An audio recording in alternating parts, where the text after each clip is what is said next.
o que tem de filho do diabo mercenário atrás de púlpito hoje engravatado, de Bíblia na mão pregando, falando Jesus, Jesus, o que tem hoje é impressionante. Parece que Pedro estava assistindo uma televisão. Impressionante, inigualável essa revelação. Amém. Oséias capítulo 3 diz: Então Jeová me ordenou: vai outra vez até tua mulher e trata-a com amor, ainda que ela seja amada por outro e viva em adultério. Ama a tua esposa como Jeová ama o povo de Israel, apesar de eles cultuarem a outros deuses e de amarem os bolos sagrados de uvas passas. Por este motivo, eu comprei para mim aquela mulher pelo equivalente a 15 peças de prata e 1,5 homer de cevada, isto é, 80 gramas de prata e 1,5 barril de cevada. E lhe prometi: eis que tu esperarás por mim por um longo tempo. Durante todo esse período não te entregues à prostituição, nem pertenças a nenhum outro homem. Eu também te aguardarei para vivermos juntos. Pois os israelitas ficarão muito tempo absolutamente solitários, sem rei, sem príncipe, sem sacrifício e suas colunas sagradas ao Deus Baal, sem éfode, o colete sacerdotal e também sem os terafins, os ídolos do lar. Contudo, passados esses dias, o povo de Israel retornará e se empenhará em buscar a Yahvé, Elohim, e ao descendente de Davi, seu rei. E nos últimos dias eles correrão aflitos e tremendo atrás de Yahvé e das suas bênçãos. Amém, irmão? Podem sentar.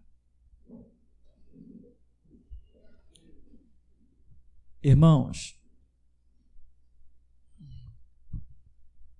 eu vejo que a justiça de Deus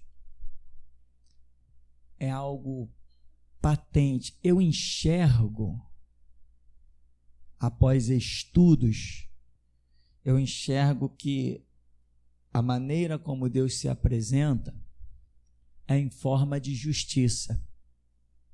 Se você examinar, quando Deus se manifestou para Moisés, não falou de uma justiça lá no Egito? Não foi justiça aquilo que Deus fez? O faraó havia matado as crianças, depois Deus também não matou os egípcios. Não houve mais justiça, mas a libertação de Israel é entendida como o amor de Deus àquele povo. Mas o que Deus fez? Fez justiça. Não foi um amor incondicional. Foi um amor vinculado a uma justiça. E o que fala mais alto, o amor ou a justiça? Quando aquele povo sai do Egito, Deus nos tirou porque Deus nos amou. Sim, mas esses mesmos que Deus libertou e amou, matou no deserto. Então, nós temos algo mais forte que o amor. Foi a justiça que Deus realizou. Então, após estudo, de imediato nós não conseguimos enxergar essa justiça.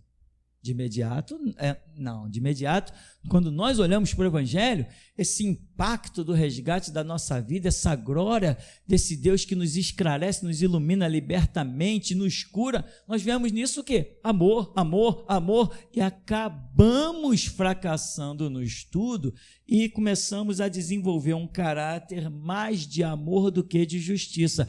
E foi essa falta de estudo, conhecimento, entendimento, que destruiu a igreja que ficou para trás. Foi isso aí, irmão. Deus não é amor, Deus é justiça. Quer ver uma coisa? Os títulos jeovísticos. Nós temos Deus é Jeová Rafa, o Deus que cura. Mikadiskim, né? esqueci Mikadiskim, mas tem Tzidkenu, a nossa justiça, né? Temos Jeová Shalom, a nossa paz. Temos... Qual que é o título Deus é o amor? Qual o título jeovístico que foi conhecido como amor? Eu não tenho conhecimento de nenhum. Estudei seminário, já li sei lá quantos livros. Eu não tenho conhecimento como Jeová Rafa, o Deus que cura. Jeová alguma coisa, o Deus que é amor. Não temos, mas temos um título a Jeová Tzidkenu, que é o Deus que é a nossa justiça. Parece-me que Deus nunca se apresentou como amor. Mas Ele nos ama? E como? Deus amou o mundo de tal maneira que deu seu Filho unigênito, para que todo que nele crê não pereça, mas tenha vida eterna. Ou seja, esse versículo bíblico nos faz entender que Deus se importou conosco, que Ele atentou para as nossas misérias e quis nos resgatar. Amém? Isso é claro. Mas no próprio versículo que diz que Deus nos amou, também fala de justiça. Porque Deus deu o seu Filho para que todo aquele que nele crê não pereça e tenha vida eterna. Então eu subentendo que todo aquele que nele não crê vai perecer e terá uma morte eterna. Então, sempre que eu vejo o amor, se eu procurar por baixo do pano, lá está a justiça. Não existe amor sem justiça, da parte de Deus não. Da nossa, como seres humanos, da nossa existe, né? Nós vemos aí os riquinhos, o filho do riquinho bêbado lá, emaconhado, seja como for, com a cara cheia de cocaína, atropela os outros, o pai tem dinheiro, compra juiz, é mancomunado e livra o filho. Não houve justiça. Não dos homens, mas da de Deus ninguém escapa, fico tranquilo. Eu não me importo com quantas injustiças eu vejo no mundo, porque eu tenho certeza que no final todo mundo vai estar diante do tribunal de Cristo, e esse tribunal não se corrompe, ninguém compra aquele ninguém compra, e não importa o que o cara conquistou com a injustiça, com a maldade nesse mundo, porque ele vai prestar conta, é lá que ele vai prestar conta. E Abraão disse, porventura não faria juízo, não faria justiça o grande Deus de toda a terra? E com certeza ele fará. Então, irmão, essa justiça de Deus é patente. Para depois que nós estudamos, nós começamos a perceber. E o próprio apóstolo Paulo diz, né, que Jesus Cristo constituiu-se em justiça nossa. Romanos 10:4, que é Romanos teologicamente, nos estudos teológicos, a chamada carta aos Romanos é considerada os escritos mais teológicos da Escritura. Mais teológico, supera Apocalipse, supera tudo. Romanos é considerado o estudo mais teológico de toda a Escritura. E ali, em Romanos 10:4, se não me falha a memória, o apóstolo Paulo diz que Jesus Cristo constituiu-se em justiça nossa. Por que ele não diz que Jesus constituiu-se no nosso amor? O amor é limitado pela justiça, né? Deus nos amou, mas não pôde quebrar a justiça, em que a Bíblia diz, inclusive em Romanos, né? Todos pecaram e destituídos estão da glória de Deus.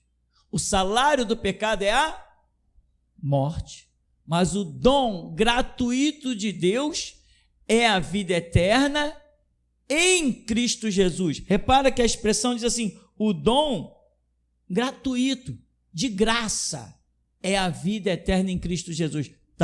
Pode ser um de graça para nós, mas não foi de graça para Deus. Ele teve que pagar Para demonstrar o amor dele por nós, ele teve que cumprir a justiça, porque nós estávamos mortos nos nossos delitos e pecados, e ele nos restituiu a vida. Como? Mandando Jesus Cristo para pagar o preço dos nossos pecados. Como já dizia a profecia, né? Os nossos pecados estavam sobre ele, e pelas suas pisaduras, pelas suas chagas, pelos seus sofrimentos, pelas suas amarguras, pelas suas pisaduras, é que nós fomos sarados. Então, eu ser sarado teve um preço de justiça que se cumpriu sobre a pessoa do Senhor Jesus.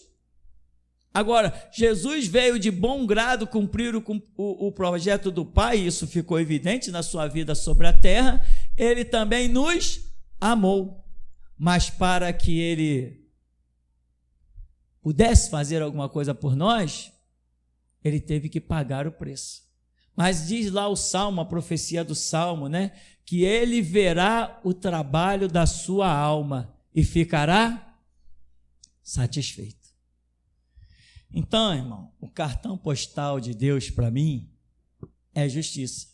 Mas é claro que o amor de Deus fica bem patente nessa história.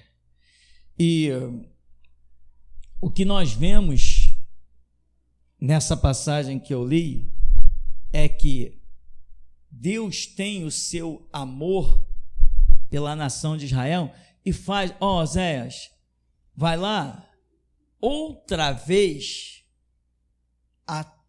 e traz, vai outra vez até tua mulher. Ou seja, Oséias tinha uma mulher que o abandonou, foi viver lá na prostituição. E Deus está comparando tudo isso à nação de Israel.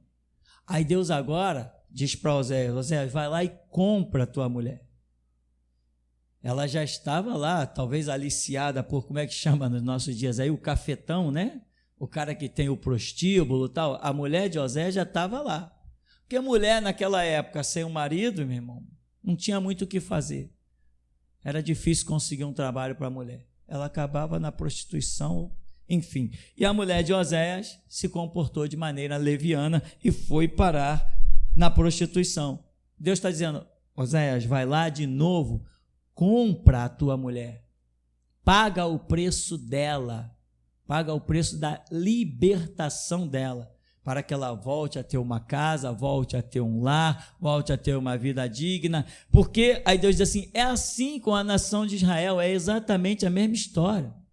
Eles estavam aqui debaixo das minhas asas, eu cuidava deles, eu os amava. Eles foram viver a sua prostituição com os terafins, os ídolos do lar, os éfodes, as imagens de escultura, os bolos de passas que são feitas aí para Talmud, para todos esses ídolos. Eles foram se apegar a isso aí.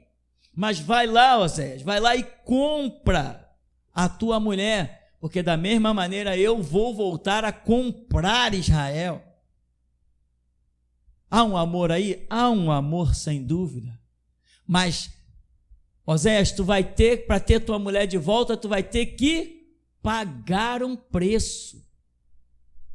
Tu não vai chegar lá e vão para casa morar comigo. Não, ela pertence a outro. Quando ela saiu da tua casa, e ela adquiriu outros senhores sobre a vida dela. Você não vai poder chegar lá e dizer, vão para casa, vão morar comigo de novo. Não, não vai poder fazer isso. Você vai ter que pagar o preço. Irmão, e essa é uma palavra que eu acabei de receber, bem popular. Cada vez que você pisa na bola, Deus tem que pagar de novo por você. Tem que pagar de novo por você. E você pode dizer assim, não, eu me arrependo e volto para Deus. Não é bem assim que as coisas no mundo espiritual acontecem. Não é só se arrepender e voltar, irmão. Acredita, seria muita moleza com relação ao sangue de Cristo, toda aquela obra. Tem gente que diz assim, não, a igreja está aí, a hora que eu quiser eu volto para a igreja. Que volto? O quê? Como se a igreja fosse uma zorra total, uma bagunça. Tem gente que pensa que, pastor, eu estou voltando para a igreja aí e tal, fiquei um tempo afastado. Quando acaba o culto que eu desço, falo para minha esposa, fulano disse que vai voltar para a igreja. Coitado, ele pensa que vai voltar. Vai nada, não vai voltar. Jesus não quer mais ele, já foi excluído. Aí pronto, o cara veio aquele dia, disse que ia voltar, não aparece nunca mais. Tá vendo? Lembra de fulano? Sumiu. Não vai voltar mais. A casa de Deus não é bagunça, amém, irmão? Não entra, eu vou a hora que eu quero. Que você só entra na casa de alguém quando alguém te convida. Ou entra aí, se não disser entra, você não vai entrar. O mundo espiritual, na verdade, o nosso mundo natural é bem uma cópia mal produzida do mundo espiritual. É essa a realidade. O Éden tinha lá no céu, tinha um Éden aqui na terra, e assim é tudo. Nós temos corais aqui na terra que entoam louvores, lá no céu já tinha muito antes. Nós temos adoração lá no céu, começou primeiro lá, os cânticos, o louvor, tudo começou lá. Nós aqui fazemos só cópia das coisas que são do céu. Aí, Deus está dizendo, assim eu vou comprar a nação de Israel. Aí, Oséias vai e diz, estou te comprando, tal, pagou o preço que tinha para pagar, fica aí um tempo até que eu possa te pegar e te trazer de volta. O que é esse tempo? É muitas vezes o que acontece quando nós, seres humanos, que andamos com Deus, pisamos na bola, não dá para depois recomeçar do zero, sem dizer não perdi tempo nenhum. Perdeu sim, porque Deus, desde que nós nascemos, Deus olhou para nós e disse assim, eu tenho um projeto na vida daquela pessoa. O projeto que eu tenho na vida dele começa aqui, tem esses degraus e termina aqui. É assim que faz. A nossa vida é assim. Deus projetou começar a obra aqui, tem os seus degraus e vai concluir aqui. Quando acontece um caso como esse, a mulher de Oséias tem que ficar lá um tempo parada, até que Deus venha e resgate novamente, na simbologia de Oséias e a nação de Israel aqui. Então, se você ficou um tempo parado, o mundo não ficou esperando por você. Você perdeu coisas. E você quer hoje ouvir que você perdeu coisas? Ou você quer deixar isso para lá? Não, pastor, eu não quero nem ouvir.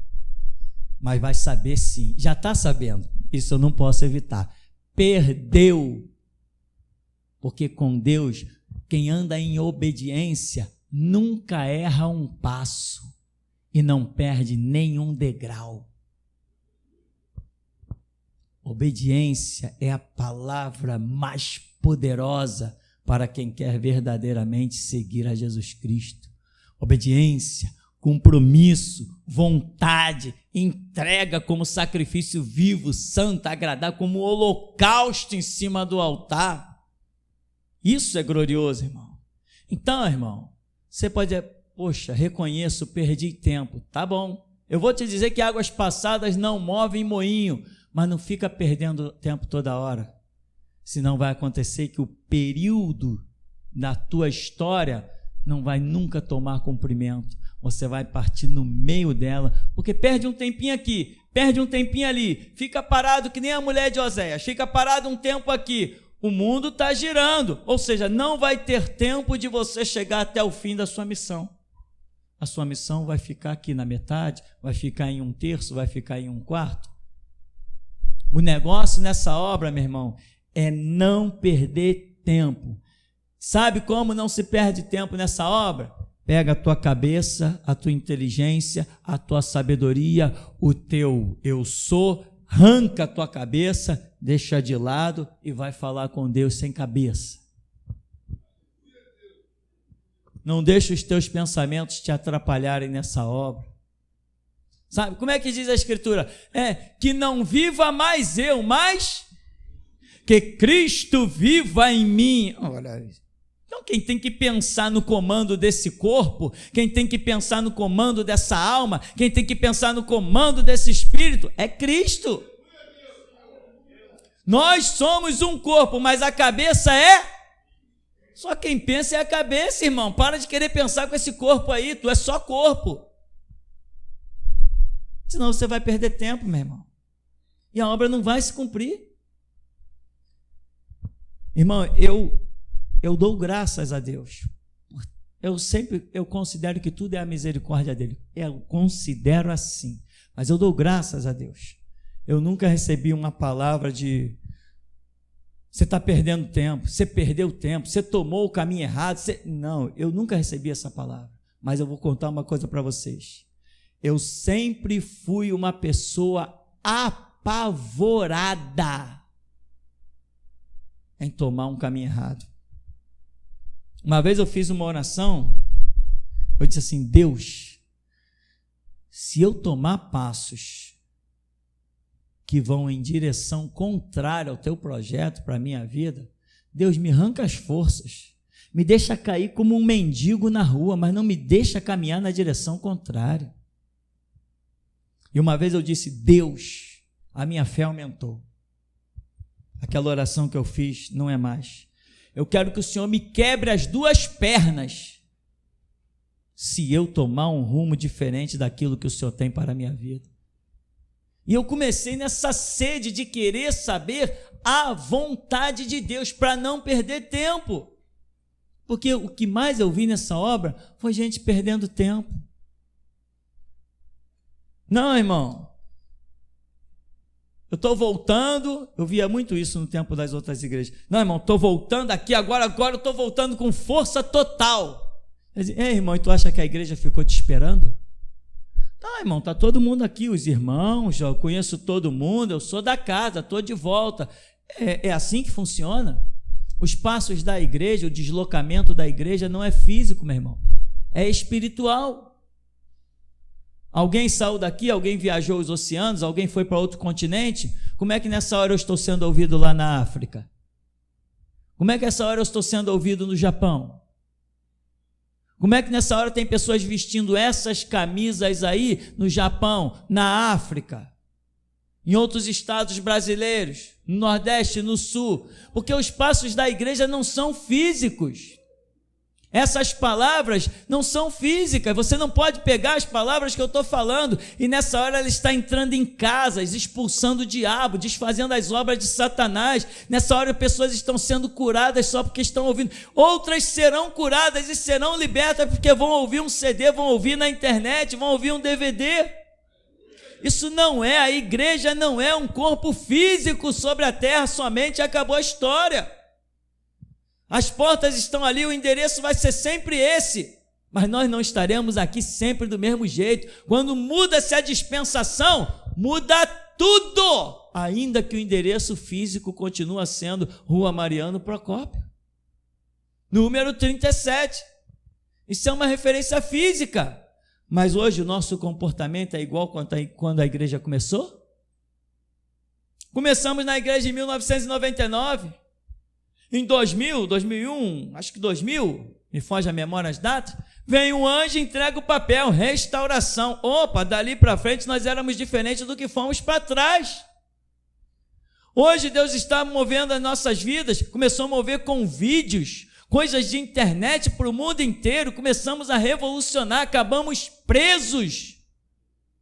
No começo da igreja tinha condições de eu ser preso por alguma coisa? Não, é porque alguma coisa mudou. Degraus da minha vida foram acontecendo.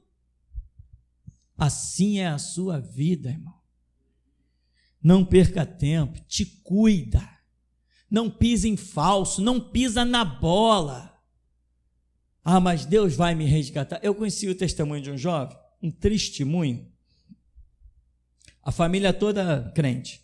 E ele dizia assim, ele ouvia o testemunho das pessoas, não, que eu fui traficante, aí está vendo o cara sendo usado por Deus, não, que eu fui prostituta, aí ele está vendo agora a mulher redimida sendo usada por Deus. Aí Deus revelou, estávamos numa reunião, Deus revelou assim, falou para ele, uma pessoa que foi lá, você, Deus está me mostrando você subindo o morro para comprar maconha. Ele baixou a cabeça, ainda falou assim, sabe aquela bala que você sentiu passar perto do teu ouvido? e você baixou a cabeça e disse: caramba, que sorte, passou perto. A pessoa disse assim: não foi sorte não, foi Deus que te livrou. Não foi sorte não, aquela bala ia acertar a tua cabeça. Foi Deus que te livrou. Mas não volta a subir o morro, hein? Acabou a reunião, o rapaz falou assim: não, eu não me esquentei muita cabeça, porque não tem o fulano, era traficante, hoje é usado por Deus. Então, eu não, acho que se eu ficasse um viciado, se eu caísse no mundão, também depois Deus ia me usar. Olha a cabeça do Senhor. Aí eu tenho que entrar pela misericórdia de Deus. Eu falei: por quê? Pedro fumava maconha? Paulo cheirava cocaína? Tiago era assaltante? João era traficante? Deus resgata sim o homem e o usa, mas muito mais ele usa quem é santo. Não foi a sombra de nenhum ex-traficante que estava curando enfermo e expulsando o demônio. Não era diante de nenhum ex-traficante que eram colocados todas as camas para que pelo menos a sombra de Pedro passasse sobre eles. E a gente tem que, com a graça de Deus, conversar. Então, irmão, veja, essa pessoa começou a caminhar dessa maneira, com a mentalidade errada, e depois acha que está tudo bem. Não, eu vou voltar para a igreja com força total. Sim, tu vai voltar para a igreja com força total, mas não ignore. Dê o teu melhor, mas não ignore. Alguma coisa você perdeu. Perdeu ou não perdeu? Claro que perdeu. Claro que perdeu. Aqui tem um batalhão, nós estamos marchando, temos uma marcha de 100 quilômetros, estamos marchando. Alguém se desvia e fica para lá, o batalhão parou? Não, o batalhão continuou. Vamos em frente. Daqui a pouco esse alguém, depois que nós já percorremos 20 quilômetros na nossa marcha, esse alguém que ficou desviado é jogado de paraquedas lá no meio de batalhão e ele segue. É assim? E quem pagou o preço ali de pé na estrada, marchando e conquistando os territórios, a pessoa que chega depois vai herdar as mesmas coisas? Irmão, dura é esta palavra, pode acreditar. Mas ela nos causa temor para nós entendermos que temos que ficar de pé nos projetos de Deus. Temos que estar de pé, como diz a Escritura, sede firmes e constantes, sempre abundantes na obra do Senhor, sabendo que o vosso trabalho tem recompensa no Senhor. Tem que ser firme, tem que ser constante. Não tem esse negócio de dar uma paradinha. E tem outro detalhe, né? Quando, comprou a mulher, mas a mulher não pôde vir morar com ele de imediato. Você tem que ficar num tempo de purificação. Era chamado tempo de purificação, que a esposa de Oséias teve que ficar. Tem gente que pensa que chegou e se vai se reintegrar na obra de novo. Não, meu irmão. Oséias disse para a mulher: você vai ficar ali afastada, você não vai se envolver com mais ninguém, eu também não vou, você vai me aguardar até que eu venha te buscar. Isso acontece, meu irmão, quando a pessoa está voltando aqui para a obra. Bom, pastor, passei um ano aí afastado, mas estou voltando. Tá, sirva-se da cadeira. Pastor, conta comigo. Não vou contar contigo para nada, rapaz. Tu não tem caráter. Uma pessoa que fica afastada há um ano da obra de Deus não tem caráter para chegar aqui e eu botar ela em alguma coisa. Eu sou maluco, por acaso? Vai cumprir o teu tempo de separação. Vai cumprir o teu tempo de purificação. Aí depois não, o pastor não me chama para nada, já me ofereci. O pastor não chama ninguém para nada mesmo não, meu irmão. Quem chama é Deus. E as regras de Deus existem. Tem gente que pensa: pastor, estou aqui, pastor, estou aqui. E estou aqui o quê, meu irmão? E o tempo que você envergonhou o ministério? Muitas pessoas não sabem que envergonha o ministério. Às vezes Deus está operando na vida de uma pessoa e ela dá até testemunho na frente da igreja. O testemunho é gravado. O testemunho vai para a internet, o mundo inteiro vê. E olha aquela pessoa que testemunha, né? Que coisa que Deus fez maravilhosa. Que igreja é essa? Um exemplo, né? Essa é a igreja Geração Jesus Cristo. É mesmo? Quem é o pastor dessa igreja? É o pastor Tupirani. Pô, que testemunho, né? Aí passa um ano, a pessoa é encontrada numa situação completamente às avessas. Aquilo que foi uma glória agora se transforma numa vergonha. Aí depois, não, pastor, estou voltando. Está voltando o quê? Nessa obra não tem esse negócio de estou voltando, estou aqui firme e constante para morrer por Jesus. Estou na obra, só saio daqui no caixão, carregado para o cemitério.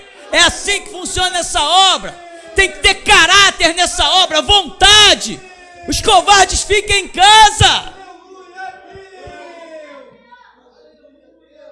Isso aqui não é obra para você vir passear e volta a hora que quer. Não, quando tu mete o pé no evangelho, meu irmão, você tem que pedir: Deus, solidifica o meu pé nesse chão.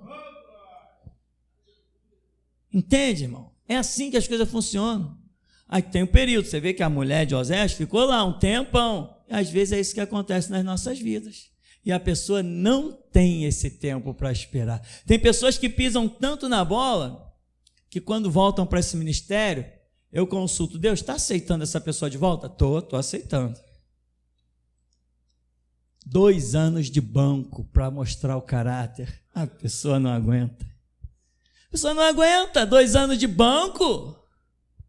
Às vezes 2 anos de banco é terrível. Que às vezes até uma festinha que se faz, não chama fulano não. Está na prova. Vamos ver se ele que é Deus mesmo. Tem uma festinha. Entende, irmão? A coisa é muito séria, irmão. Isso é obra espiritual. Isso aqui é contra as portas do inferno.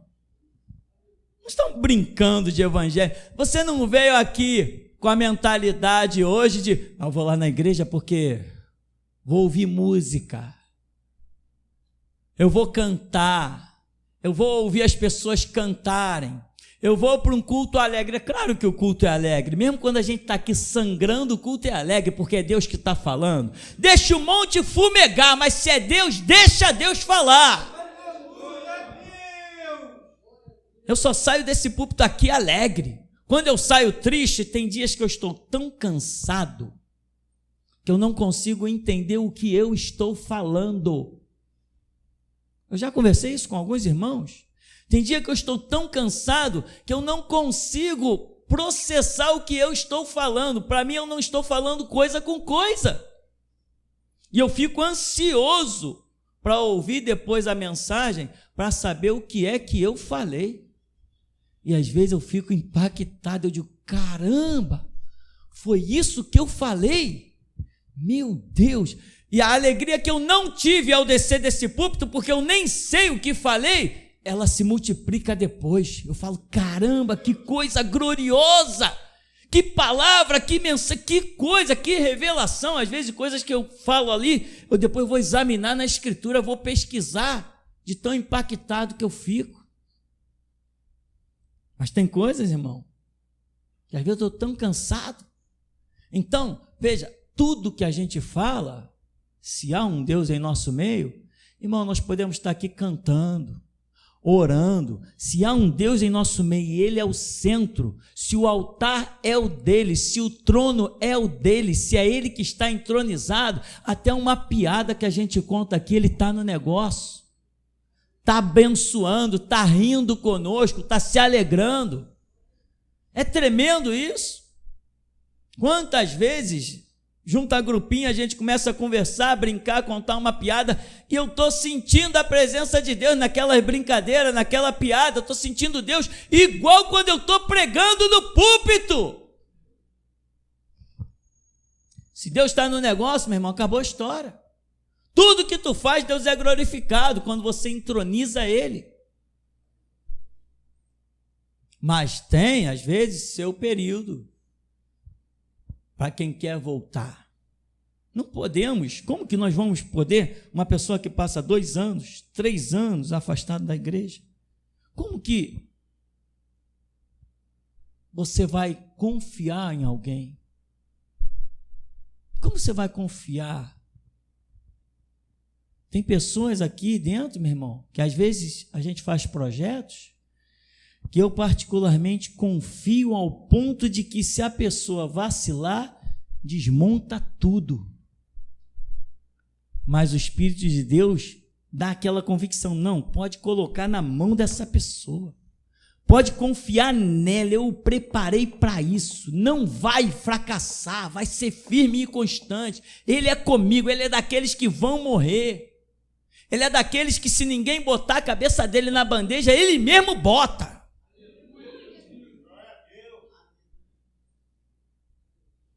Então, meu irmão, quer trabalhar nesse ministério? Conquiste a confiança de Jesus. Que a minha é fácil. A minha é fácil. O meu sentimento é apenas de fazer bem a todo mundo.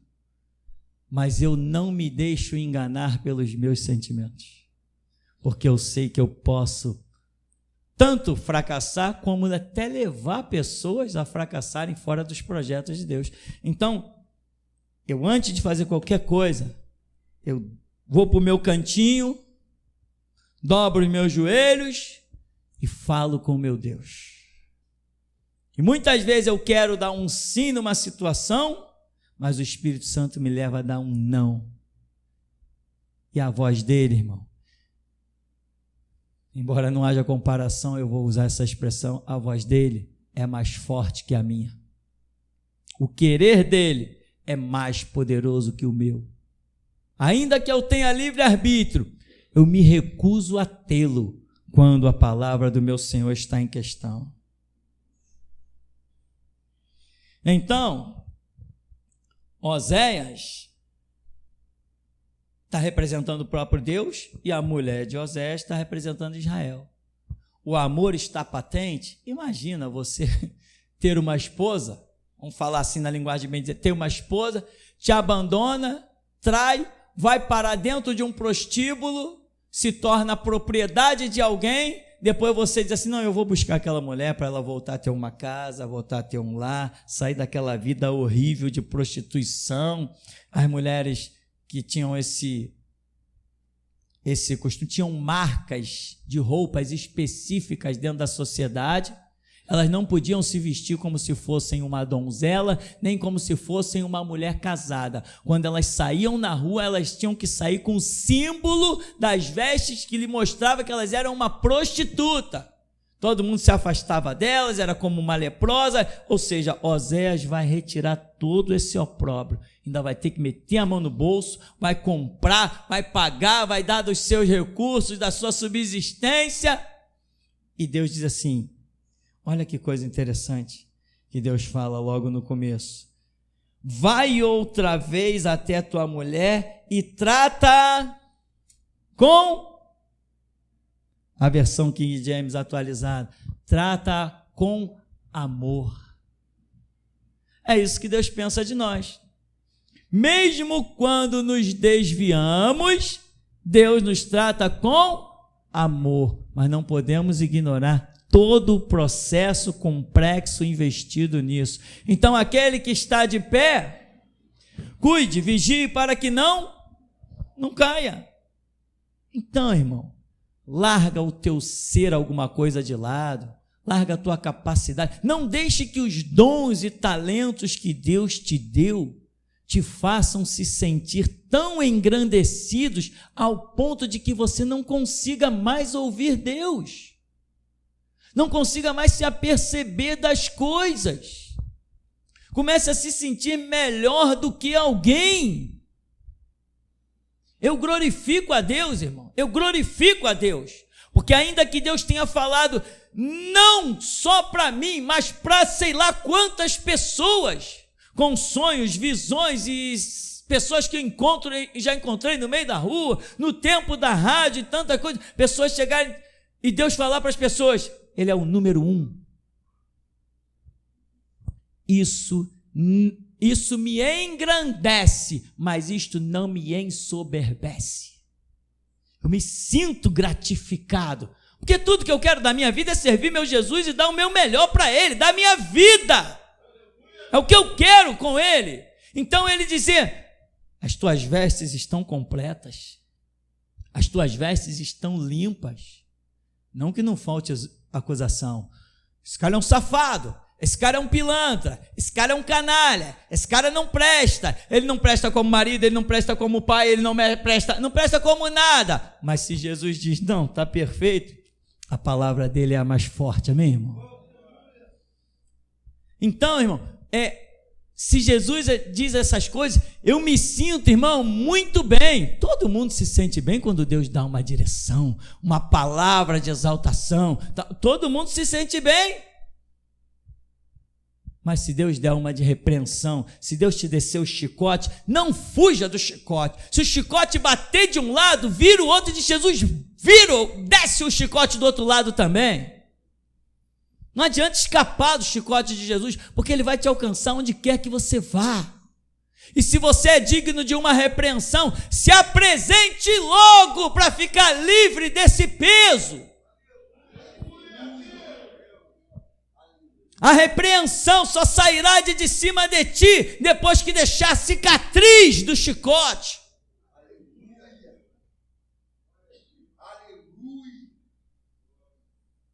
Essa palavra é poderosa, irmão. Ela vem daquele que era, que é e que certamente há de vir. Não adianta ficar fugindo. Não se esconde.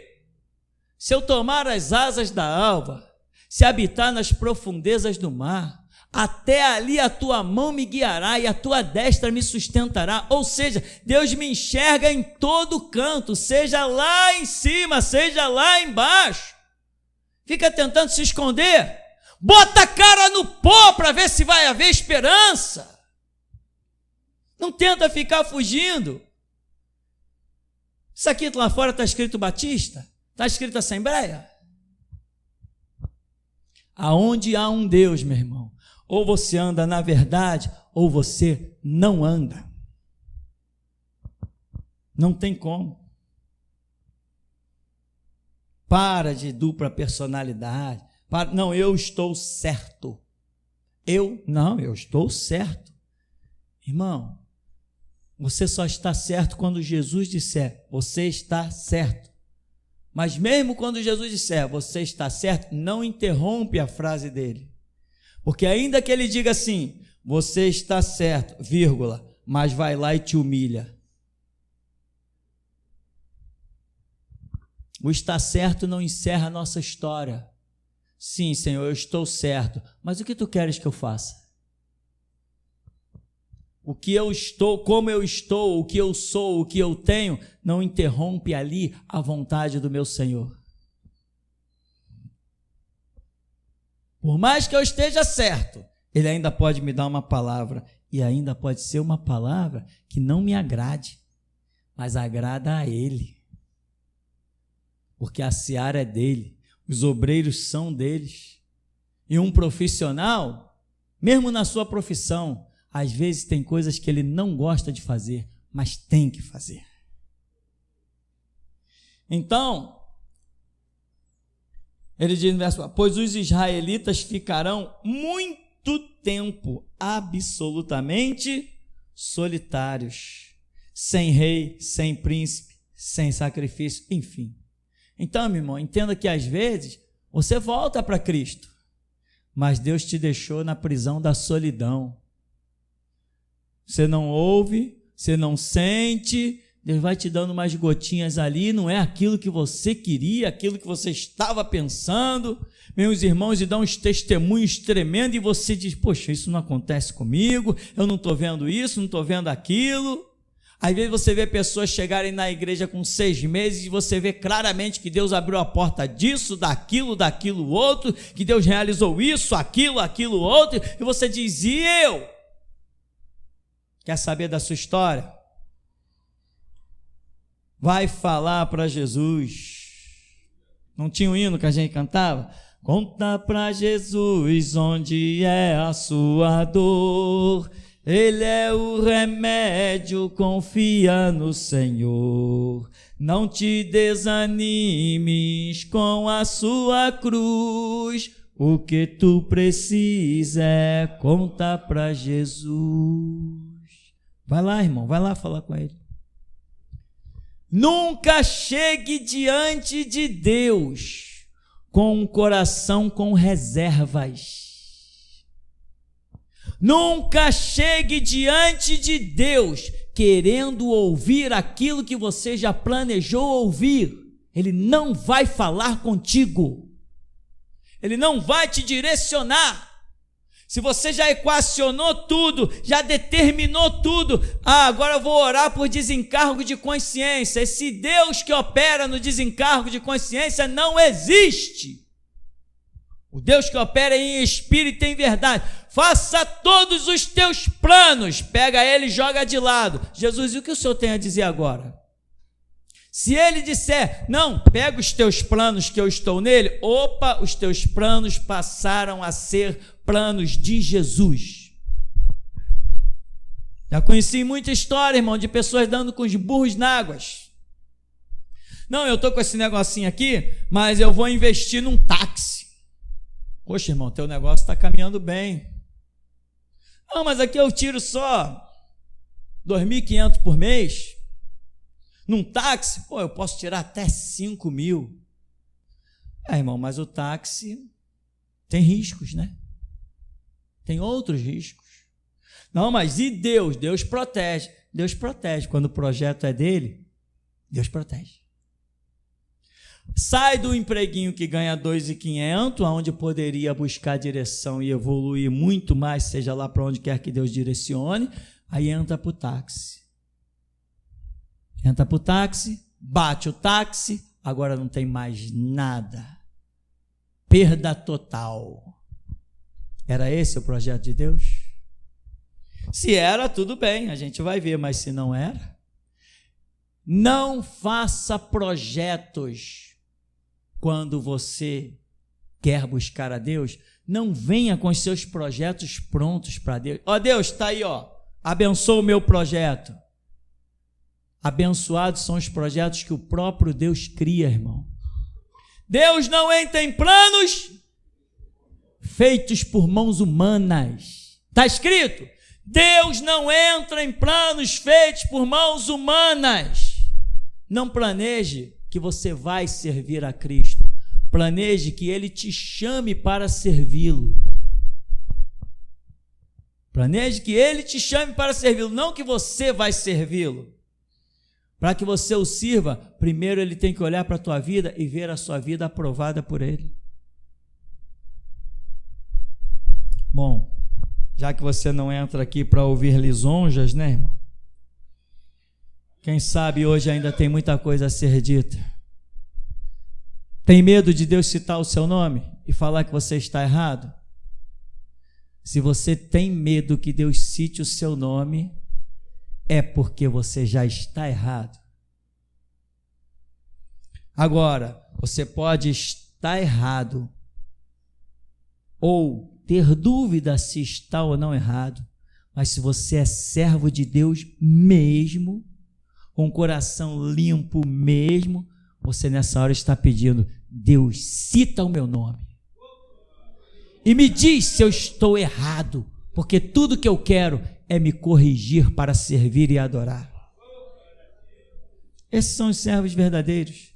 Esses é que estão incluídos entre os verdadeiros adoradores, que adoram ao Pai em espírito e em verdade. Muitos, meu irmão, não quer dizer que vão ter uma vida irrepreensível. Davi teve vida repreensível. Mas Deus nunca deixou de olhar para Davi e dizer, homem segundo o meu coração. Porque quando Deus descia o chicote, ele calava a boca, reconhecia e se humilhava no pó e na cinza. E o pecado que ele havia cometido, nunca mais tornava a cometer. Depois do adultério com Betseba, nunca mais Davi tocou em mulher de ninguém. E é assim que as coisas acontecem. Se você quer ouvir Deus, você está no lugar certo. Mas se você quer que Deus fale aquilo que você já planejou, tem gente que Deus, fala para que fulano veja que eu sou tal, que eu sou certo. Deus, mostra que eu tenho a verdade. Irmão, vou dizer uma coisa.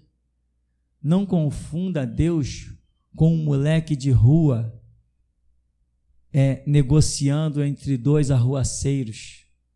Não confunda. Deus não está nem aí para a briguinha de ninguém. Ele tem as regras dele. Quem se enquadra, vai bem. Quem está fora, vai se dar mal.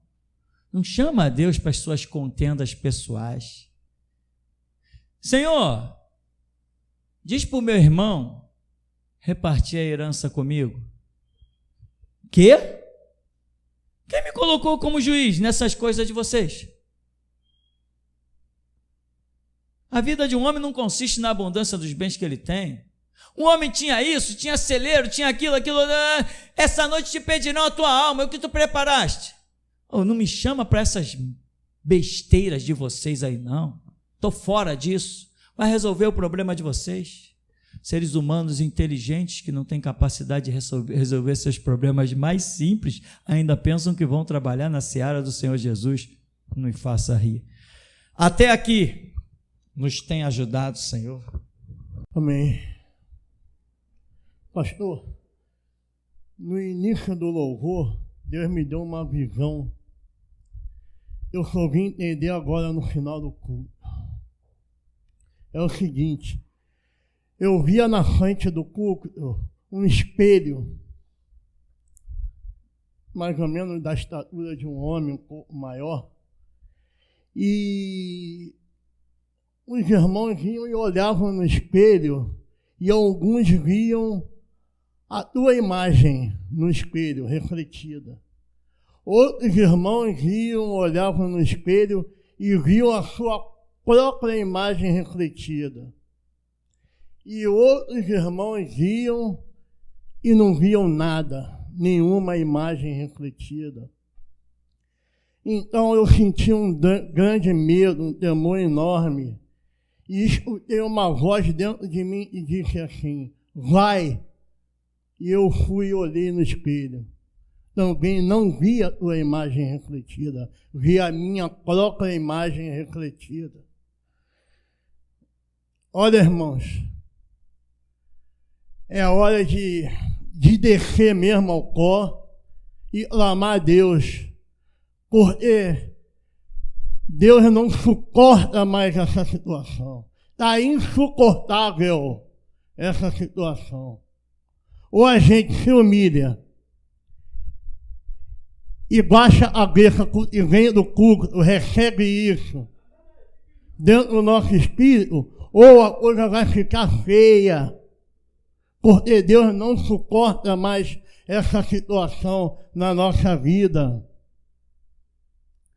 Essa visão que eu tive foi horrível, pesada demais, muito pesada. Não é fácil vir aqui falar isso não. Mas assim como eu vi pessoas vendo a imagem dele, eu vi pessoas que já não viam mais nada. E eu também no meio disso. Eu não consegui ver a imagem dele mais. Eu via só a minha. É isso que Deus mandou falar aqui nessa manhã. Amém. Ao irmão Marcos, no momento, irmão, em que você vinha aqui na frente, eu via você sendo levantado por um poder muito sobrenatural. Muito sobrenatural, era no invisível. E Deus te levava a uma rocha. Era só você em pé em cima dessa rocha. Mas era muito alto lugar, a ponto de eu ver as nuvens. A ponto de eu ver as nuvens. E assim te manda dizer o Senhor, te separa, porque eu falarei contigo. Te separa, porque eu falarei contigo na intimidade, eu e você. Assim diz o Senhor a teu respeito. Aleluia. Monta aí.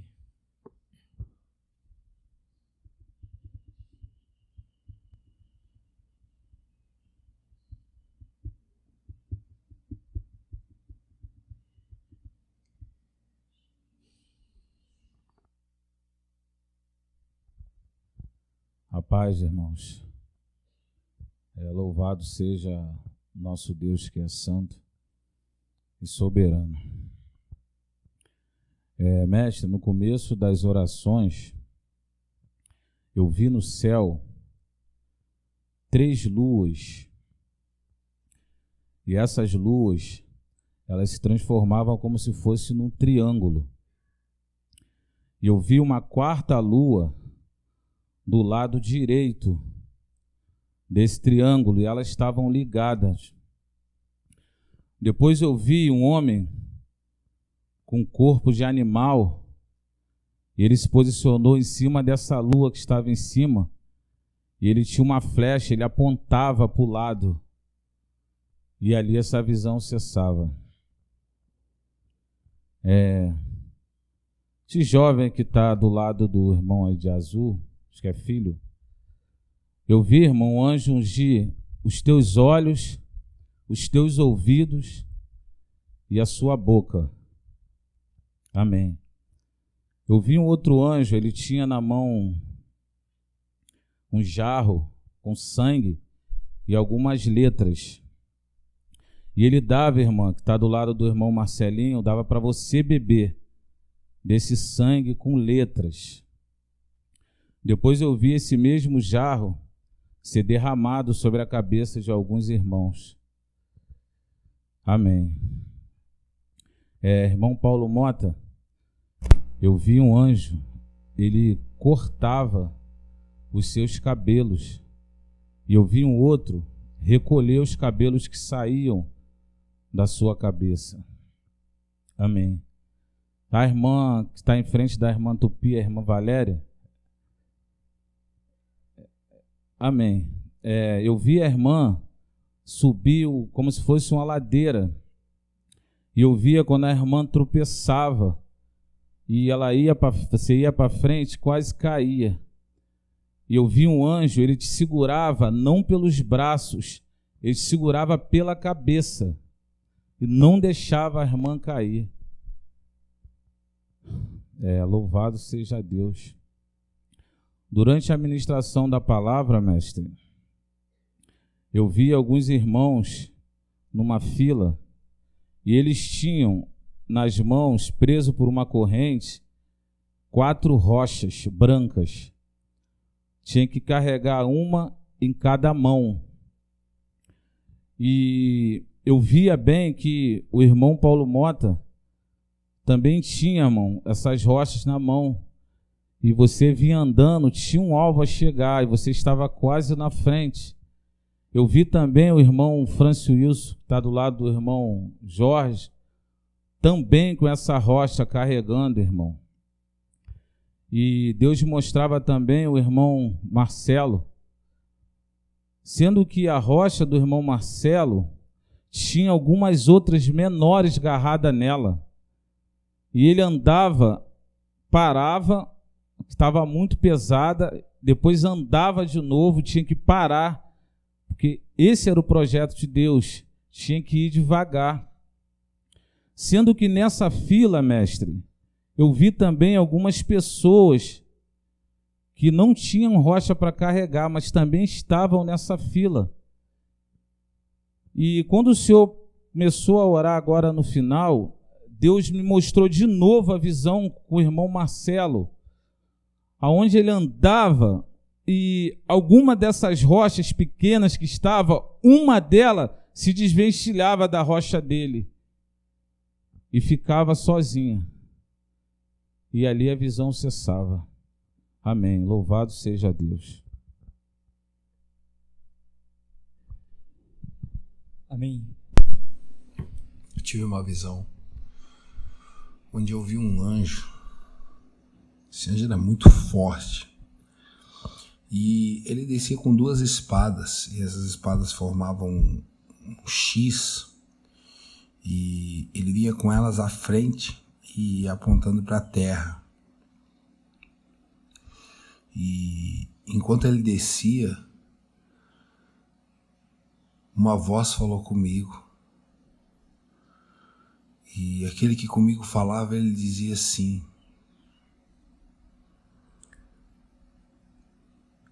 fala meu profeta. Assim digo eu, e não outro, pois uma grande obra tenho a realizar, e essa obra não passará para outras mãos, pois nesta geração encontrei os meus valentes, encontrei aqueles que me ouvem e obedecem à minha vontade. E esse anjo desceu e parou ao lado do púlpito, ao lado do Senhor, mestre. E ele ficou à sua mão direita. E quando ele chegou aí, ele embainhou essas duas espadas nas suas costas, da mesma forma, em X. E enquanto ele estava aí, eu tive um entendimento que há muito tempo Deus me deu uma profecia de uma grande espada que chegaria ao ministério, e essa espada só poderia ser manuseada aí. E eu entendi claramente que essa espada, ela é essa espada de luz, que é essa obra, né, das peças teatrais que começam agora. E esse anjo foi enviado justamente por causa disso. Esse anjo é um guardião para essas peças. Esse anjo estará junto a cada momento nessas peças. Assim diz o Senhor. Amém. Tive uma visão onde eu via milhares de pessoas que pregavam pregos e madeiras. E como se fosse uma linha de produção, essas madeiras iam adiante e iam formar com outros, que esses pregos encaixavam perfeitamente em outras madeiras, iam formar algo muito grande. E eu vi que alguns pregavam esse prego e perfeitamente, só que no final, tanto que a visão foi me revelando, no final, alguns deixavam os pregos sem pregar direito, um pouco para fora, ou nem pregavam, e lá na frente davam problemas. E eu vi quando membros da geração Jesus Cristo pegaram lá na frente, na parte final, tiveram que retirar esses pregos, essas coisas, e refaziam até com parafusos para firmarem mais.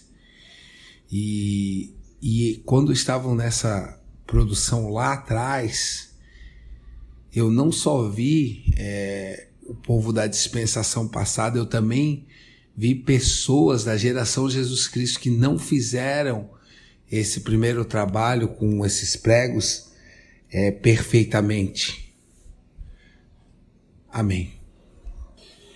Na medida que o Senhor, mestre, ia pregando, eu vi várias pessoas, algumas pessoas se afastando do púlpito, e como se fosse um rio de trevas, ao redor era só trevas, e essas pessoas estavam como se fossem barcos solitários, cada um no seu barco, e remavam nesse rio de escuridão, e coberto com uma fumaça como trevas, iam remando e iam se afastando cada vez mais do púlpito, até realmente entrarem nessas trevas densas e eu não consegui mais vê-las.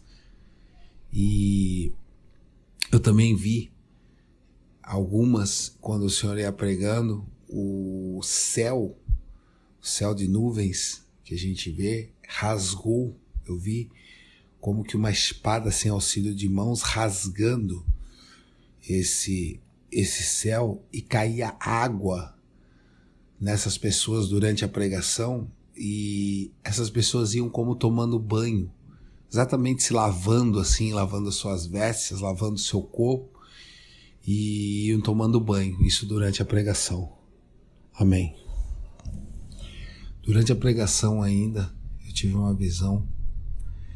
Eu vi uma árvore, mas essa árvore já estava seca, já estava sem galhos, parece que os galhos já tinham sido cortados. E estava só o caule assim dessa árvore. E eu vi quando um machado desceu do céu sem auxílio de mãos e cortou essa árvore no meio, decepando ela, vindo até abaixo. Amém. Eu tive uma visão com o irmão Alessandro. Eu vi você, irmão, num lugar, eram 2 paredes, e as 2 aberturas estavam abertas, tanto de um lado como do outro. E você se colocava naquelas paredes lateralmente e ia se apertando cada vez mais, tentando passar por essas 2 paredes, ia se apertando, ia cada vez mais, e tentava, quando estava no meio, que eu vi você no meio, né, na visão, e você tentava bater com a cabeça para tentar abrir uma porta ali no meio dela, mas você se colocava em direção ao lado mais apertado e cada vez você queria ir mais para esse lado apertado. Amém. Quando o irmão Altair estava passando a visão dele, que ele falou do triângulo, eu lembrei, eu tinha esquecido naquela visão dos pregos, o que formava daquilo, quando no fim formava algo, que eu disse que formava algo, ele formava um triângulo. Amém. Amém. Alexandre, lembrou algo?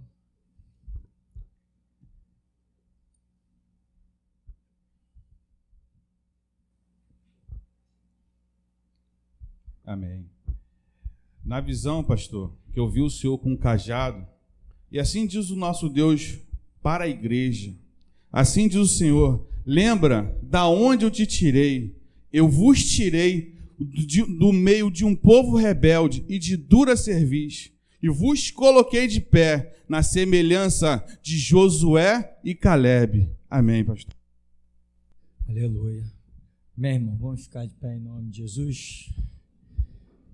Deus santo, maravilhoso, Deus conselheiro, Deus forte, Pai da eternidade, príncipe da paz.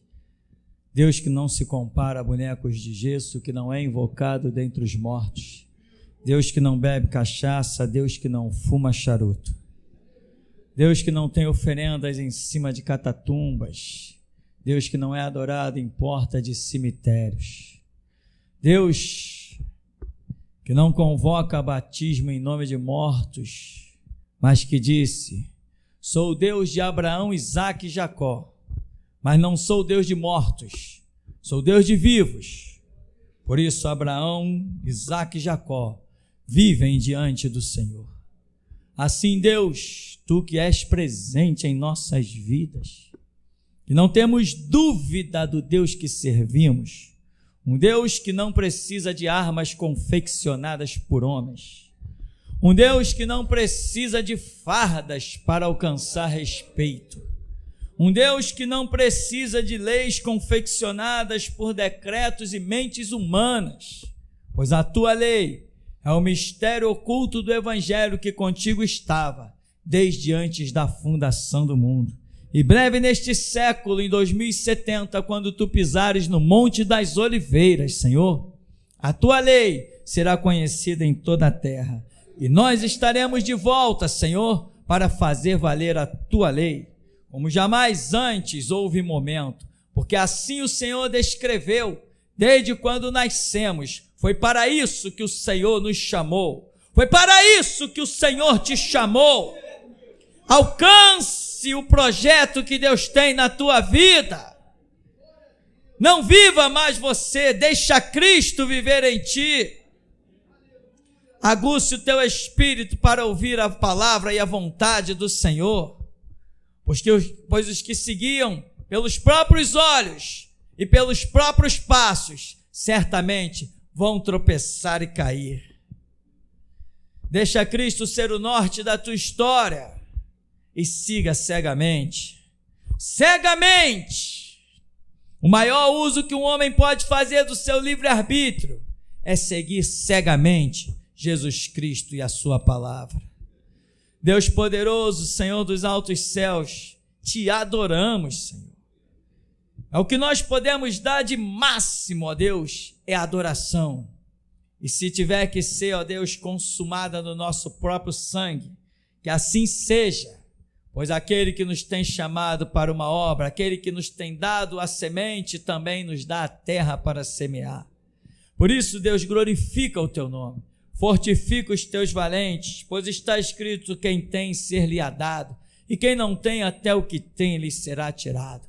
E assim leva-nos, Senhor, na tua graça, na tua paz, pois sobre a terra nós somos os teus únicos guerreiros.